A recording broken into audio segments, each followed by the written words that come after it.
Hi everyone, my name is Seema Alexander and I'm coming to you live from the WeWork in downtown Washington, DC. For those of you who don't know me, I'm the founder and chief strategy officer for Disruptive.CEO. It's a strategic advisory firm focused on supporting visionary founders and companies to scale and grow.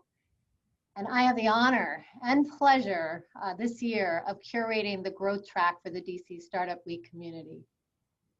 So thank you so much for joining us. For those of you who have never been to a DC Startup Week, it's a 5-day conference every September focused on building and growing your startup and building and growing a network of startup community folks regionally. This year we have 5 different tracks. So there's something for early stage founders to growth stage founders to everybody in between. We wanted to give a quick shout out to our title sponsors, Next, Insperity, Wiz, and Technology Rivers. If you have any questions, just logistically, if you have any questions throughout this panel that I'm about to introduce, please text in large letters question in the chat and put your question next to it. So the goal is so we don't miss that as we start to get to the Q&A section. So with that, I am really excited to introduce this panel.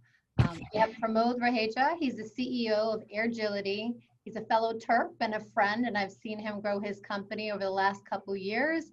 And he's going to be moderating this critical conversation of moving from a startup CEO to a scale-up CEO today at DC Startup Week. And then you're in for a really great treat on top of that. You have Rudman from Curbio, Amrita Grewal from TalEx, and Jeff Grass from Hungry. All incredible CEOs that are going to share their stories and strategies with you to make that move from startup to scale up. So please join me in welcoming Pramod Raheja to the DC Startup Week stage. Thank you. Hey, thank you, Seema. Appreciate the nice introduction. So happy to be here. And again, my name is Pramod Raheja, or Mode for short. I'm the CEO and co-founder of Airgility. We do AI and autonomous systems for unmanned systems, which just means we put brains into drones, or brains into robots. That's in a very simple way. So I'm excited to kick this week off here. Obviously not in person, which is not ideal, but at the same time, you can learn a lot. I'm hoping that all of you that are listening will take notes. We've got a great panel. It's going to go fast. They're going to give you a lot of great tidbits, so be prepared to take some notes. And we're going to hear from all over their journeys, from startup to scale up and even beyond.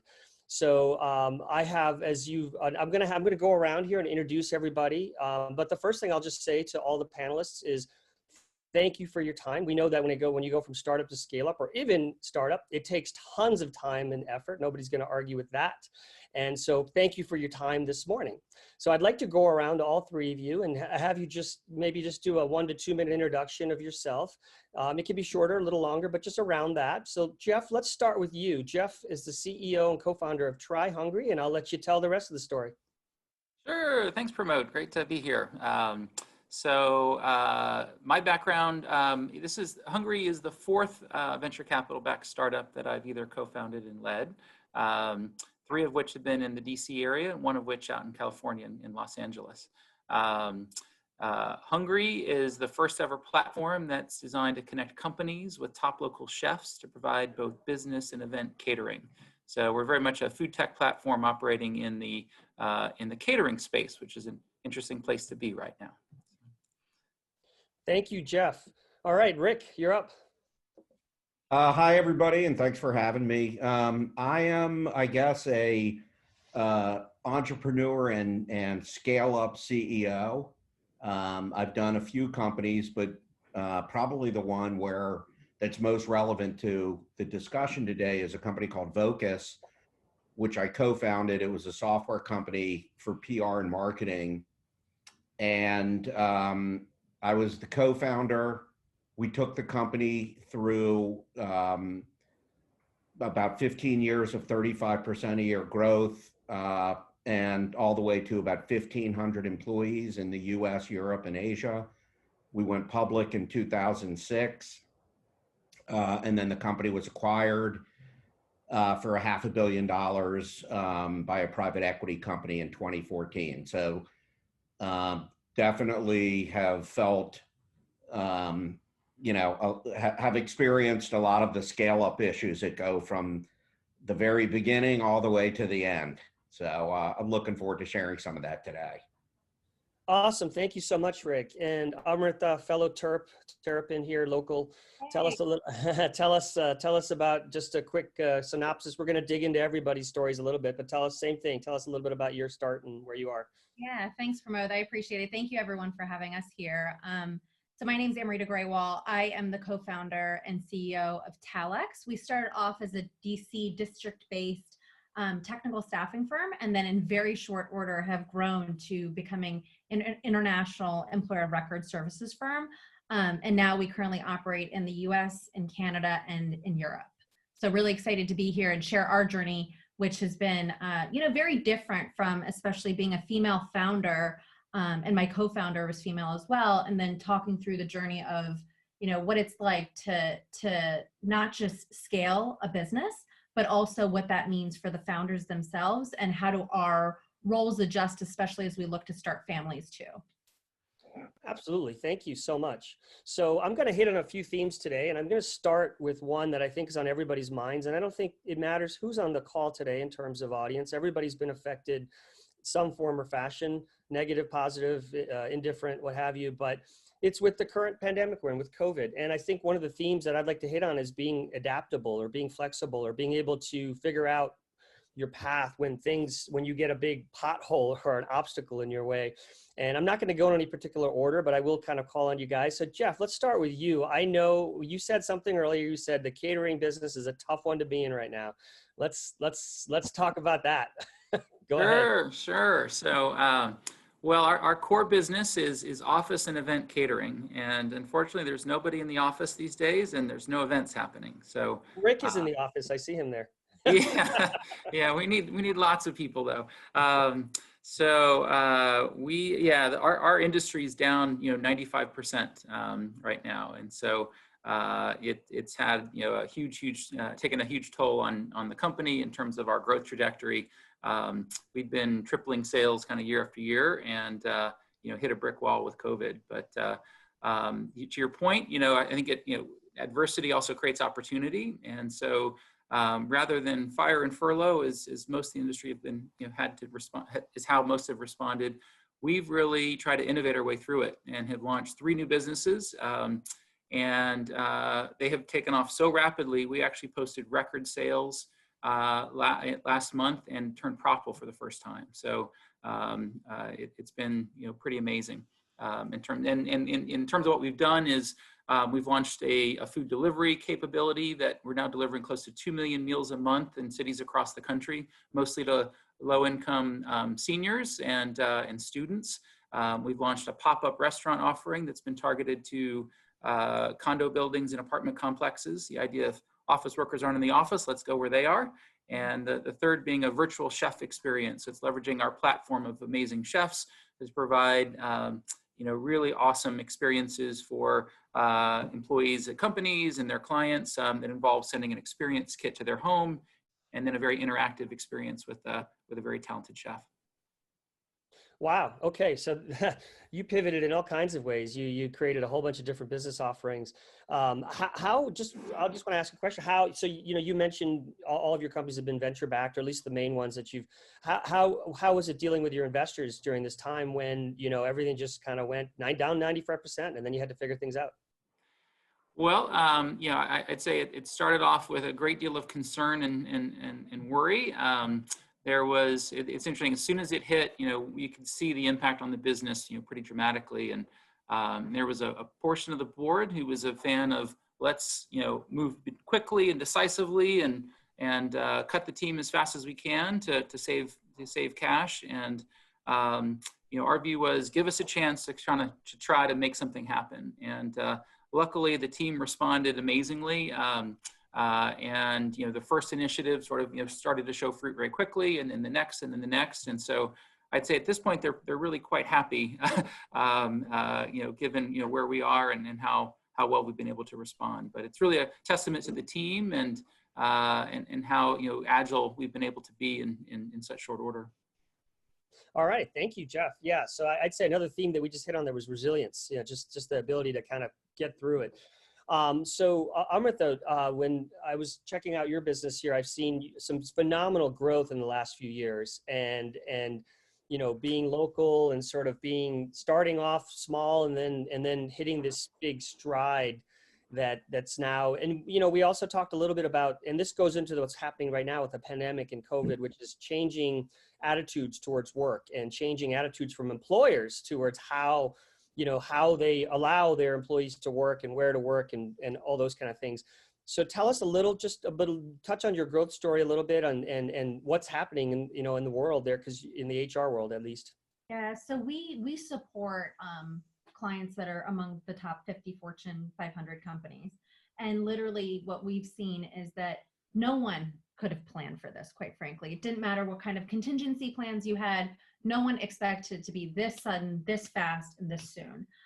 So what we found ourselves dealing with early on, I would say by early to mid-March, was a lot, and we support a lot of production organizations as well. So these are, camera crews going out to various shoots, et cetera. And what we found was that we really needed to come up with very quick contingency plans of how we move that type of work, something that's done, to Jeff's point, when you're looking at catering and you're going to office events, how do you pivot and then bring all of that virtual and bring it home, but still, try to remove as much of that experience and make sure that there's still an optimal experience to the best of, our ability in this new normal.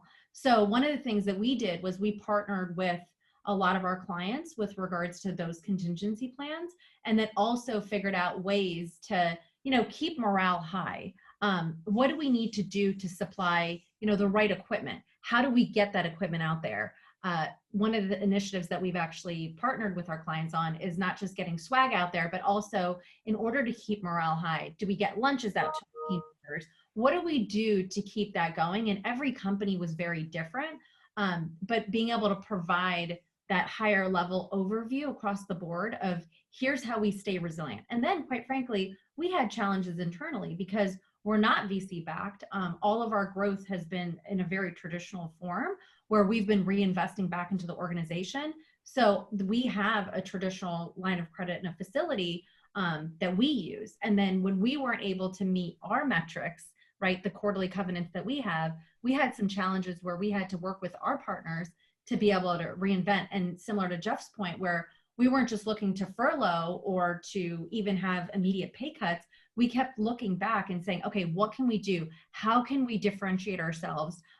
Given that ultimately we're in the human capital management space and we don't have folks working in the office anymore. It's a very different landscape, but what can we continue to do to evolve and to pivot? So that's been definitely one of the most challenging pieces. And then I think that, for those of us that are parents, homeschooling, right? It's been a challenge, and it's something that a lot of us were expecting to be able to move back and away from, but that hasn't shifted. So now we have to not only work with our internal staff, but also our clients to come up with, okay, what kind of work-life balance is this going to look like? If you're in the middle of a virtual Zoom and all of a sudden your kid walks in, that's a very different story, right? So like creating those adaptable environments where, we've had some of our clients offer extra time off. We've actually allowed our operations team, especially those that are parents, to be able to move to a 4-day work week so they can have,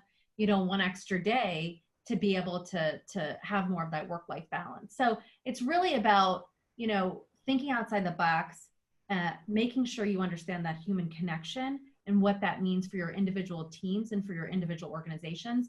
And so far, we've seen in our industry across the board, we've seen a 40% decline year over year from last year to this year. However, even with that being said, what can we do to still make that worker experience as optimal as possible, given the constraints we're working in?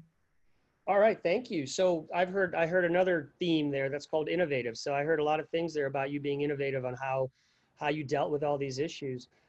Thank you. So Rick, you talked about Vocus, and we'll come back to that in a few minutes. But what I think about Curbio, I think about the trends that are happening right now and how Curbio might be capitalizing on them if people, it sounds like there's a lot of movement going on, and I could be wrong about that, but tell us a little bit about the movement in the real estate industry and how that's affecting you guys.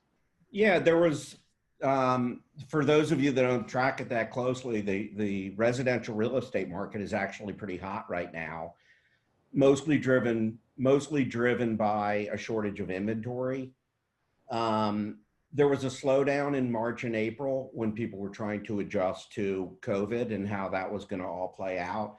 But now the industry is starting to get used to doing a lot of things online. But, I really wanted to try to pull, the theme of this session here is really transitioning as CEOs from startup to growth. We probably have a lot of CEOs and entrepreneurs that are listening in on how to make that transition. So I just wanted to try to tie some of these themes together that we've been talking about, right?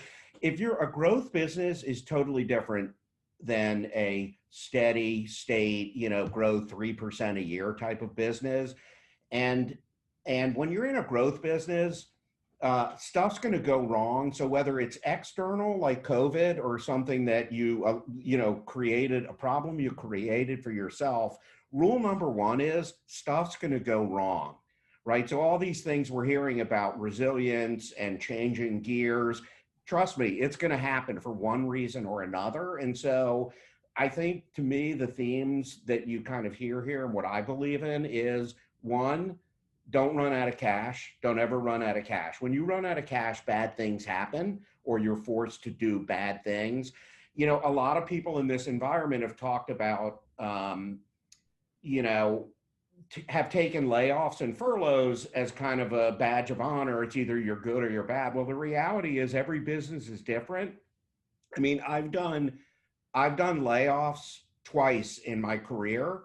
And I went through the tech bubble in 2001. I went through the big financial crash in 08, 09. We did no layoffs at Vocus. Okay, but now here I am in COVID. We did furloughs. Every business is different. Some businesses some businesses grow during COVID. If you're selling Zoom, you're hiring people left and right. Other businesses don't. It's, that's the job of the CEOs, to make the tough calls. If you can get through and you have the cash to do it, that's a great thing. And you build great relationships with your employees, and that will pay. If you're going to run out of cash, that's a bad move. Then everybody's going to be out of a job. So don't run out of cash is another. And then just one other that I think you're hearing here, it's about relationships. There was a book written at one time, I don't know when, called Dig Your Well Before You're Thirsty. So when you get to COVID, or you get to a financial crash, or you get to a major, Google has now decided to compete with your business, the relationships you built, especially with your investors and your board and your executives, will be everything. So you have to be building up trust and relationships. So when you get to the tough calls and you're sitting around a boardroom table or with your investors, there's some trust around the table and people are working together. Because if you're going to people for the first time and you haven't built that and you're like, hey, I'm out of money, it's going to be tough. So anyway, I hope I tied some of those themes together a little bit. Absolutely. Stuff always goes wrong, and don't run out of cash. Good advice. All right. Hey, so, I'm just looking at the wall behind Jeff, and he's got his core values there. And Jeff, I know you as an entrepreneur, as a startup guy, and you've done a number of ventures, but you've also been, pretty phenomenal on being able to grow those things. Tell me what's on the back of your wall in terms of, I see core values. So that's what I'm getting at, that culture. How has that driven, or how has that helped you drive growth? So there's plenty of people on this call, I'm sure, that are either, have businesses and are figuring out how to grow, or maybe just starting something anew as well. So, tell us a little bit about how that plays a role. Sure. So at Hungry, we're very intentional about the type of culture that we're trying to create and foster. I'd say this is something I very much have learned over the years. My first startup, never thought about culture at all. It was just myself and a co-founder, and we started building and hiring, and culture was just sort of a byproduct of what we were trying to do. Whereas at Hungry, from the very beginning, we've tried to foster, very intentionally a very specific type of environment. We're a very purpose-driven company, and our 9 core values we use to really frame, this is, the kind of environment we're trying to create and foster. This is the kind of people we're trying to attract. And it's a mutual commitment. It's a commitment to the employees of this is what you can expect, if you come here to Hungry in terms of how we're going to operate, and also what we're expecting, from you. And for me, when Rick was talking about, sort of build the well before you're thirsty, creating that the right culture and the right mindset, I think is part of what allows us to pivot and react and be able to do, pretty amazing things in the moment. Because without having, the right team and the right, mindset, I think across the team, I think we would have very much struggled to do that. So for me, creating the right environment and the right culture that is unique to this business is paramount for ultimately, making the business successful. Absolutely. And, I like to say there's, people, process, technology. So you touched on probably the most important one, which is people, I think, in my opinion. And another book about they dig your well before you're thirsty is Never Eat Alone by Keith Ferrazzi. Another book for those of you listening to check out. It's you don't even need to read the book. You could just go by the title and know what it means. So Amrita, based on what Jeff just said, so I think that, you're interesting that you're more or less bootstrapped. You bootstrapped your business. And so when you have venture capital, you have private equity and things like that, you have some cash potentially to get the right talent. But if you're bootstrapped, it becomes a different problem to solve. Can you mind talking about that a little bit? Yeah, absolutely, happy to. So we were, the company was originally founded in 2012. And my co-founder and I both worked together at one of the largest staffing companies in the country. And then we both saw certain areas where they were doing things phenomenally well, and then other areas where, quite frankly, we felt that they were antiquated in their space. So we felt that we could come out into the industry and try to build something better, faster, cheaper, quite frankly. And we had a lot to learn. Neither one of us had ever founded a company before. So we were a little in over our heads, and we thought, okay, this is it. We're going to do this. We have the relationships. We have a great relationship amongst the two of us. So this is going to be easy. Lo and behold, it was anything but. Okay, so newsflash to ourselves. And one of the things that we really had to focus in on was, okay, what is this going to mean for the company? We know where we're starting as a technical staffing firm, but when we started to move into the employer record space, because our clients were really looking to us to be the experts in that space, then we had a great deal of responsibility. But at the same time, to your point, Pramod, how do we do that if we are a bootstrapped organization? So the first thing we had to do was go out and get funding. When we had to get that funding, we went to local banks, and one of which here based out of Montgomery County said, oh yeah, we're going to go ahead and do this loan. We're really interested. We had a $13 million contract that was signed by Verizon at the time. And they said, obviously this is backed, so we want to go ahead and move forward with this loan. Well, about 3 days before we were supposed to close on the loan, which was only 15 days before we were going live with our very first large contract, the mortgage or the broker calls us and tells us that, yeah, he's like, I'm calling you and I'm not even supposed to be calling you, but I don't think that this loan is going to close. Doesn't provide any reason or any justification as to why. I literally start to have a panic attack. It's only 7:30 in the morning. Okay, I feel like I can't breathe. I've never had a panic attack in my life, so I think I'm having a heart attack. And then my co-founder, Julie, who is usually I'm usually the calm one and she's usually the hyper spaz one. Roles get reversed automatically. She's calm and she's like, we're going to figure this thing out. I start to tap into my network of family and friends. I'm like, who can we get in front of? Which VCs can we get in front of? How do we do this? We're sitting on gold. How do we bring this to life? And immediately then that evening we went to a local VC in Arlington. We pitched to them. But based on our current valuation, they were looking at 33 1/3% of the company. So literally pennies on the dollar, right? In relation to where we were going to be a month from then. And so the challenging part was We had that meeting that calmed me down because that meant that we did have some kind of solution in the works and our company wasn't just going to fold. But then at the same time, it gave me the courage to pick up the phone, demand to meet with the local CFO of the bank. We walked through the entire presentation again. Again, remember, when we received the call from the broker, we weren't actually he was doing it sort of under wraps. So we weren't supposed to be aware. So the fact that I was demanding this meeting with the CFO, I couldn't be alarmed with why I was doing this. I needed to come off very natural that, oh, we're just, doing our due diligence.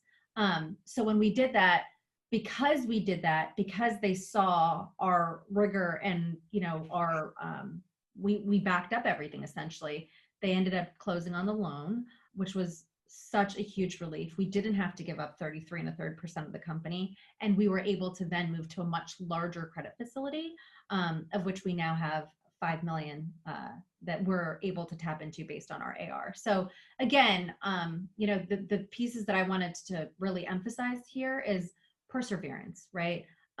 Being adaptable. You're gonna have constant challenges that are gonna come your way. I would say, in the beginning, I thought it was every 6 months, and sometimes it's every 6 weeks. But having the right group of partners that you can really lean into, that's something that going from a startup CEO to hopefully now a scale-up CEO, that's one of my absolute foundational pillars that I rely on, is having not just the mentorship, but also the sponsorship on both sides. Thank you, Amrita. Okay.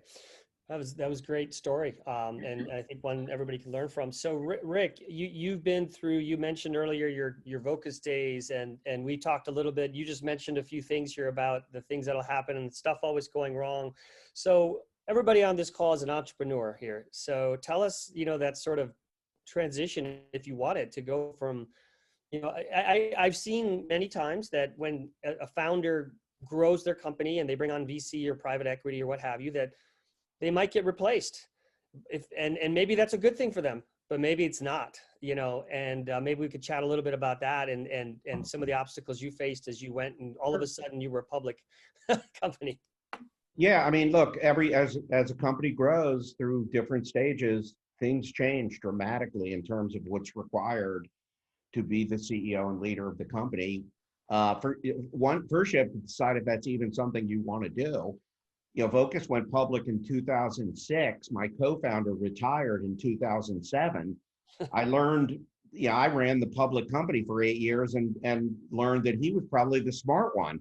He got out a year later, bought a 40-acre ranch outside of Vail, and has never left. And I'm sitting there doing quarterly earnings calls and getting stressed out. So one, you got to decide if you want to do it. I think if you do want to do it, though, the biggest factor is probably one, always being curious and self-aware, right? You have to constantly be learning and looking at what's happening and really understanding what's required at the next level. And what that's going to be is typically things like, one, the CEO's job is always, number one job is always going to be strategy. You have to be the leader of the company and have a vision for where this company is going. But I think probably the hardest thing to do, I think the hardest thing many of us have a problem doing, and we're always learning, I'm still learning, is really the executive team and forming the executive team and making the tough choices that you have to make on the executive team. I mean, I've top graded many executives along the way where people just, they max out in their capabilities. And we had, I think I probably had 4 different heads of marketing at Vocus, and had to continually look for somebody that could take us to the next level. Our last CMO is now running LogMeIn. He's the CEO of LogMeIn. So, and I think we churned out 3 CFOs that are now running large or public companies. But it's hard, right? Because when you're at the beginning, if let's say you want to expand into France, right? And Fred's on your team and he speaks French, he's going to manage France. You work with all the resources you have. But as you grow and expand, it has to be much more methodical. You have to figure out what the requirements are for the role and if people have them. And again, if they don't, you gotta, and this is something, again, people always are striving to do. You just gotta move quickly. Again, for the sake of the company and the growth of the company, you have to be willing to say, you know what? We've been friends for 10 years. We work together, but she just can't do that. And it's going to be better for both of us if we talk about it and resolve it and fix that. So, Rick, can I ask a yeah. question? Because you're actually highlighting something that we're going through as an organization now. And it's something that we've been through many times over. But in the beginning of the discussion, you had mentioned having, really building out the right relationships with your executive team as well, right? That trust, and then, having that on both sides. So have you ever been in a situation where you feel that based on where the vision of the organization needs to go is X, and that potentially someone on your leadership team doesn't necessarily continue to have those qualifications to get you to Y? However, you've built that trust, you have that relationship, but there's a certain friction point that comes up because maybe your entire executive leadership team doesn't necessarily align with your thought process and your vision. Yeah, it's good. I think there's two questions in there. My view has always been, I think for the most part, nobody wants a CEO whose final answer is like a parent, because I said so. Exactly. Yes. Right? Like that doesn't work. So my view has always been, as an entrepreneur and a CEO of any size company, that if I can't sell my vision to the executive team, then I have the wrong vision. So I like to get the feedback and criticism. And again, it's, when I first started my first company, I was really worried about board control and voting and all that. And our outside counsel basically said, look, Rick, he goes, at the end of the day, every board vote is unanimous, meaning, when everything's done and discussed, you come out of that boardroom and everybody's agreed, to a certain strategy. And to me, that's how the executive team should work. Maybe there's one person on the team that you have to kind of drag along a little more than others. But again, you should be able to sell your vision, and people generally on your team should say, yes, I'm on board. That's a great idea. Let's talk about how it's going to work. So I think that's one thing. That's different than one person on the team that maybe the friction starts because they can't do what needs to be done to get there, or they don't want to do that. And I tell you right now, I mean, the answer is, again, as the CEO, I think you got to make that change. And I think you got to be upfront and direct about it. Because I've tried it both ways. If you're going to look for a CMO and your current CMO is still there, you can do this in the search world. Hey, we're going to do confidential, and they're going to find out, and it's going to be ugly. I've been there. And since that was my first top grade. Since then, I've moved to, it's like, we're going to sit down and talk and just say, hey, look, you're phenomenal, but what you're great at does not match up with what we have to do over the next few years. So the company's going to get frustrated and you're going to get frustrated. What do you want to do next? I will be your biggest fan. I'll go get you a job, a role that's perfect for where you're at in your career. And that's how you address it. And you go get the next, you have to top grade. You have to have the talent on your team that, as somebody once told me, when I was hiring another role, and I told her what the salary was, which was very high. And she's like, wow. She's like, for that kind of salary, they got to make magic happen. And I remember that. And I was like, yeah. I said, yeah, exactly. When you hire executives and you pay them, they got to make magic happen. And if they're not making magic happen, you got to go find somebody else. Yeah, I think you hit the nail on the head. So the piece that I was looking for validation on, quite frankly, was understanding and recognizing that when you have a decision to make, yes, the relationship exists, but being radically transparent and having a very thoughtful conversation with regards to, here's where we are, here's where we're going, here's what we need in order to get there. And that doesn't mean that the relationship ends here, but how can I help you continue to grow? And let me do everything that I can possibly do as well. But then also feelings aren't hurt and the leadership team stays intact for the most part, because that radical transparency exists and everyone knows that that transpired versus the other way around. So it's great.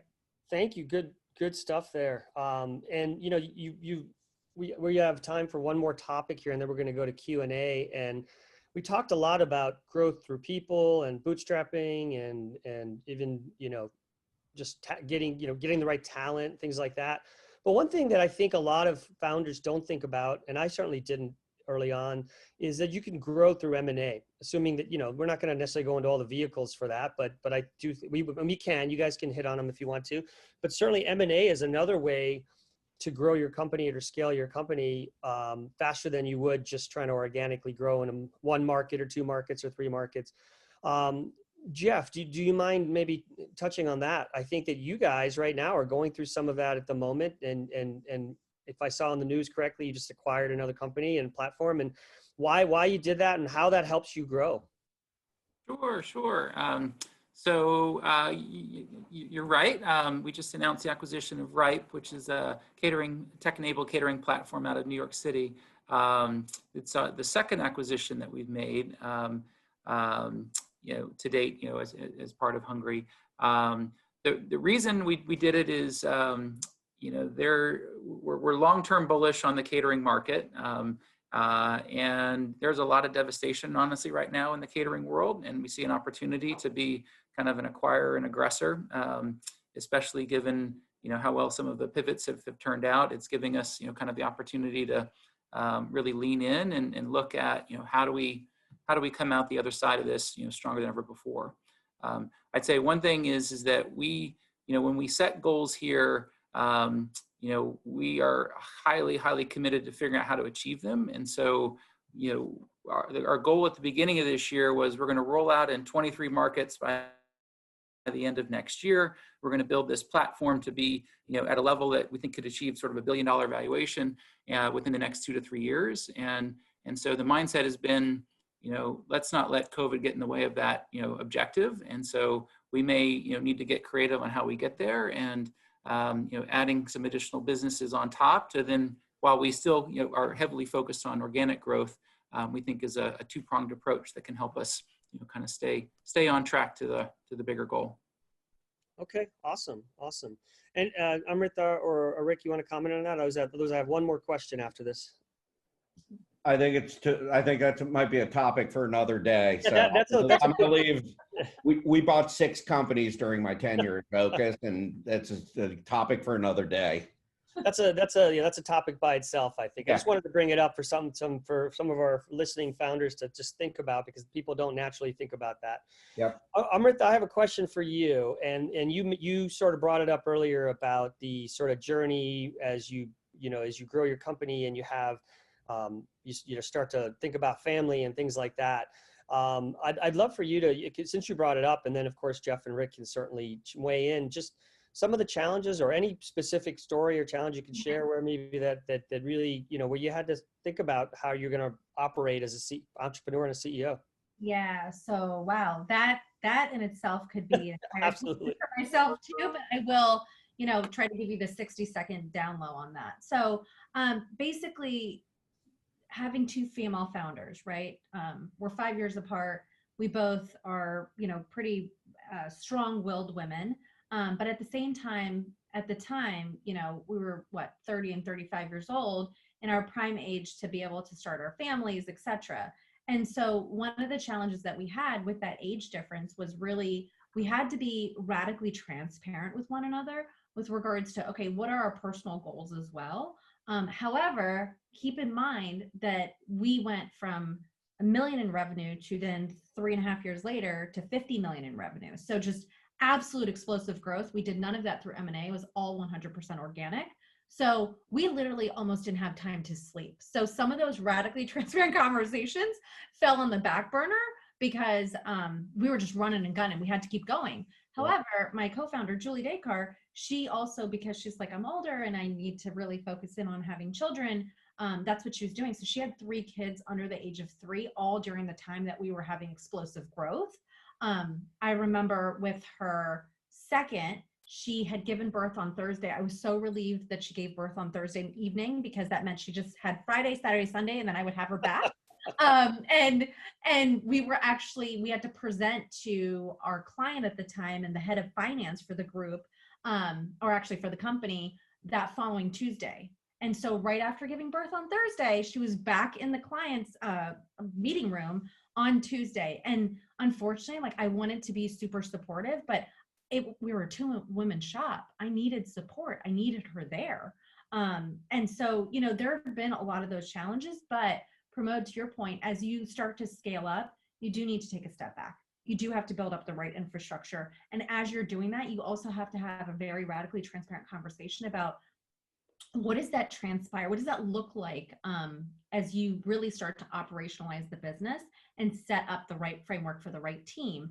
And so one of the things that she found was that she's like, listen, I actually can help with some of the sales capacity, but I don't want to necessarily, I want to continue to be on the board, but I don't necessarily want to continue with really building out the leadership team and acting in a leadership capacity. So now she's part of the board, and she also helps us with some strategic sales work that needs to happen, because she has a strong book of business, but she now lives in Ohio. She actually just bought a farm, and, you know, she's living her best life with her 3 young children. And of course, now with COVID striking, she has to help them with homeschooling, et cetera. So, you know, she was really able to align that with her life. Now, for me personally, I'm 36 years old. My husband and I certainly would like to start a family as soon as possible, but he also has a very demanding job. He's a CTO for a Silicon Valley unicorn company. So, you know, it's very demanding. This has been quite challenging for them too. So, you know, trying to balance the two between my role, his role, and then our personal goals as well. It's a challenge. It's real. I'm not going to sugarcoat anything. Those are discussions that you have to have. And you have to be mindful of what your goals are, and just don't wait. You have to, like, there's one of the mistakes I think I made was always thinking that there was going to be a perfect time. There's no such thing. So you have to find a way to balance, and you have to create, again, a support system for yourself. Okay, thank you. Yeah, absolutely. Having 2 kids myself while being an entrepreneur for the last 20 years, I can definitely agree with all of that. We are getting a little tight on time now. We have about 15 minutes here. I'd love to go to Q&A, and I'm seeing Q&A start to pop up in the chat. And I see Rick is active, engaging. Thank you, Rick. One question that came up here that I think is definitely worth talking about in terms of how you grow and how you scale, and worth discussing, is the role of advisory boards and boards of directors in your company. And so the question I saw was around advisory board, and then I saw some discussion around, well, set it up as a board of directors and that sort of thing. So I'd love to chat about that, because that is something that even I've seen amongst my fellow peer CEOs like you guys, that, you know, that sometimes people aren't sure when to do what and how to do it. And I'd love to just chat about that. Jeff, I'd like to start with you first. I know you kind of have alluded a couple times to your first company, and then now Try Hungry. And, you know, there's probably some learning that went on in that journey on what was the right thing to do, or there's probably no right answer, but what you thought was best practice. Yeah, I've always been a big believer in advisors and having advisors get involved, especially if it's your first startup. I think, you know, surrounding yourself or attracting, advisors that can help lend credibility to your idea and your business, I think can go a long way. But also just to have folks that can challenge you, that you can use to, sort of push back on what you're thinking and help you evolve the idea, and also provide support along the way. So, even at Hungry, we have lots of folks that are involved in different advisory capacities that help out, specifically subject matter experts or folks that can help in very tactical ways. That's different than the board of directors, who, generally, in my experience, as you start to raise outside capital, start to become more filled with, those that have invested. Big believer in making sure you have some independence as well that can help provide some balance. But to me, they can serve sort of different purposes, and big believer in advisors and surrounding yourself with people that'll challenge your thinking and your ideas as much as possible. Thank you. Rick, since I see you engaging with our attendees, any thoughts on that? That was answered very well. I agree with that. Okay, Very cool. Very cool. Amrita, being bootstrapped, kind of starting, as you said, hey, we didn't know what we were kind of in over our heads. Was that something you thought about early on as well, or how did you structure that as you kind of got your company going? Yeah, so it was definitely something that we continued to, it was something that it was in our purview, but not necessarily on the forefront, because again, being bootstrapped, there were always things that came up before that. But to Jeff's point, I will say that that is absolutely one of the most critical things that you can do. That mentorship, that sponsorship, and having folks that truly can challenge you, because you're going to question yourself every step of the way, as you should. But as you go through that journey, having almost using that advisory panel and your board as a soundboard, I think is so, I can't put a number on it of how helpful it is to be able to determine whether or not you're making the right investments, whether or not you're making the right choices. Does your strategy truly align with where your vision is and where your North Star is? And then also when things like COVID come up, or even other extenuating circumstances, how do you pivot? The co-founder challenge that I shared with you in our journey, right, of 2 female founders, what does that mean for us? How do we actually, okay, if she's no longer going to take as active of a role, what does that mean? And so being able to have that sponsorship and that mentorship, I think goes a long way, especially in my case, being a first-time entrepreneur. It's been immensely helpful every step of the way. And I do think if I had to go back, I would have done it sooner rather than later, because especially when we had hyper growth, I mean, having those partners, like we said, when I was flipping out over, are we going to lose this funding? If we had the right advisors, they would be able to sort of walk me off the ledge and help to potentially open some doors as well. Awesome. Thank you. And one of the questions that just popped up, well, it's been sitting there, which I think is important, given that, you have to make decisions. And Rick pointed out that some of those decisions become really important in terms of strategy, going around the strategy theme. One of the questions, and I'm going to start with Jeff on this one, is what role did market research, or how did you do that market research, or how did you figure out the pivots that you did? That's a question that came up here, I think about 5 questions ago, but I've been waiting to ask it because we touched on the other ones. So I'll answer that in 2 ways. So there was sort of our very first pivot as a business. Hungry actually started as a B2C concept. And we raised $1.5 million of angel money, launched the business, and within 30 to 60 days realized that a B2C business was not a good path, but had sort of discovered this idea around catering. And I give us a lot of credit in that 60 days later, called all the angel investors and said, hey, remember that idea you invested in? And they're like, yeah, it's great. How's it going? Said, well, it's not a good idea, but we have a better one, and we're going to go into catering. And unfortunately, we had to sort of throw out all the technology we built, but we realized it was just, for lots of strategic reasons, much better path. And so glad we were willing to kind of have the courage to make that. So I'd say in that case, it was really listening to customers in the market, after we had launched, is what led us to that. In COVID time, I can't say we spent a whole lot of time doing market research. It was really about, seeing what's happening, making some basic assumptions that the first thing we launched was something we call Hungry at Home, which is delivering family-style chef-made meals, directly to homes. And so, obviously the idea is everyone's gonna be stuck at home, so let's create an offering for that. We have since sunset that business, so it helped us get started, and we actually saw a lot of early traction, but have already killed it because the 3 subsequent businesses have actually done so much better. But wow. I'm a big believer in, our core value number 7 is urgency and determination. So don't spend a lot of time debating it. Like, just get it into market. Let's see what it's, see if it's going to work. And usually you're going to then learn, adapt, and iterate from there. Great. And Amrita, just on that theme, you mentioned when we were talking about sort of the pivot that you made as a company in terms of the human capital management and the different things that happen there with contractors and full-time employees and things like that. How did you make that? Was that through market research? Was this through customer discovery, combination? Can you tell us? Customer discovery, yeah. So our largest client at the time on the staff augmentation side called and said, hey, you know, from a relationship standpoint, they sort of beat around the bush because, again, we're a two-woman shop, and they said, hey, so we're having some challenges. We've landed a ton of investment dollars, but we don't know really where to take our hiring, and we're looking at contingent staff, but for some reason it's taking us a long time to be able to hire these folks. So, and I asked, I was like, okay, sure, TalEx would love to help. We can help you staff up.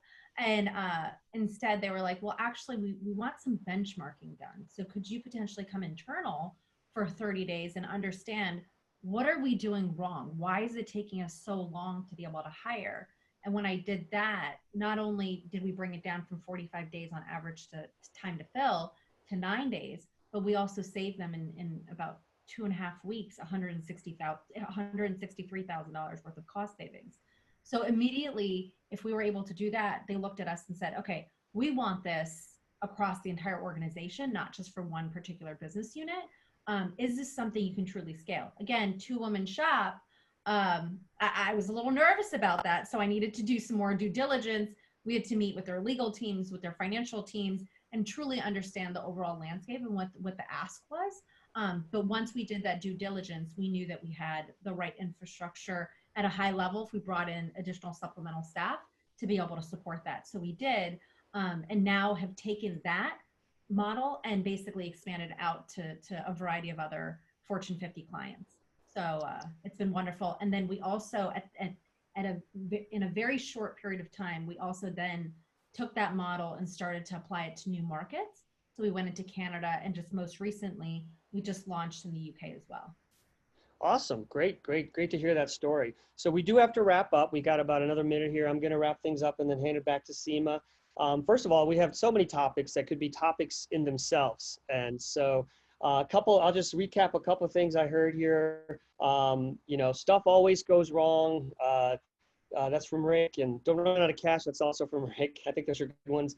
From Jeff, I think at least I heard a lot of really good points around the culture and the people, and really taking care of your people as well, which he's done. And from Amrita, just heard a lot about your relationships and how you grew with those relationships, and even through the tough times with the bootstrapping and making sure you had enough cash. And then also just now what you told us around the customer discovery, you really listened. I think listening is a key thing that we don't talk enough about. So everybody that's on the call, I hope you'll have a great week here. Make sure you network. I see a lot of networking going on in the chat session. This is how you grow. And I can tell you, even through Zoom, some of the best relationships I've had in the last 6 months were just, ones that I made at conferences. So continue to do that. Have a great week. Hopefully you learned even 1 or 2 gems here. I want to thank our panelists, Jeff, Rick, and Amrita, so much for your time and all your wisdom. 30 seconds, any of you have anything last you'd like to say before I hand it off to Seema? Good. Okay, we heard a lot. We heard a lot from you guys. Thank you so much. Have a great day. Seema, back to you. Oh my God, we were texting back and forth with our team, and I got to tell you, this was a great way to kick off DC Startup Week. So really appreciative. Rick, Amrita, Jeff, Pramod, you guys really brought your A game, so I appreciate it. Just like Pramod, I mean, I was taking a lot of notes, and there was a lot of key themes I kept hearing, right? As you grow, you're gonna make harder decisions, right? You know that you're gonna face challenges, either being self-inflicted, like because you're in the process of learning, right? It is what it is, right? Or out of control, like COVID. And you're gonna have to figure out the best strategies to move forward and keep your cash, going. I think that stuck to me more than anything. It's a consistent theme.